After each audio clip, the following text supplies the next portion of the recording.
16,000 pisong cash at ilang vape products ang natangay sa isang vape shop sa Quezon City.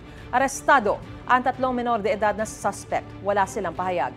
May unang balita si James Agustin. Alas 12:30 na madaling araw na mahagip sa CCTV ang 3 lalaking ito na tumambay sa labas ng isang vape shop sa Katipunan Avenue sa Quezon City. Ang dalawa nagsilbing lookout. Humiga ang isang lalaki malapit sa roll-up door habang ang isa pa ay naupo sa tabi niya. Ilang saglit pa makikita ang isa nilang kasama na nasa loob na ng vape shop. Kumuha siya ng ilang vape products, binuksan ang cabinet at pinuntirya ang kaha. Matapos ang pagnanakaw, ang 3 lalaki tila may pinagpapartihan na at naglakad papalayo sa lugar. Ayon sa pulisya, nadiskubre ng empleyado ng vape shop ang pagnanakaw pagpasok niya sa trabaho bandang alas 9:30 ng umaga. Nakita po niya na nakabukas na yung roll-up ng kanilang vape shop at nakita rin po yung pintuan na basag na rin po yung mga salamin. At yung mga gamit po sa loob ay mga bukas at nagkagulo-gulo na po.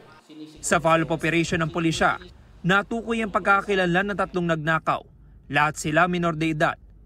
Ang pumasok sa shop ay 13 anyos lang, habang ang 2 nagsilbing lookout ay 14 at 16 anyos. Nabawi sa kanila ang ilang ninakaw na vape products, pero bigo nang makuha ang 16,000 pesos na cash. Sinampanan ng reklamong robbery ang 16 anyos sa lalaki, na pag-alamang dati na rin siyang nasangkot sa pagnanakaw. Sasailalim siya at 2 pang minor de edad sa counseling ng social worker. Yung 14 years old at saka 13 years old po ay na-turn over po sa BCPC ng barangay.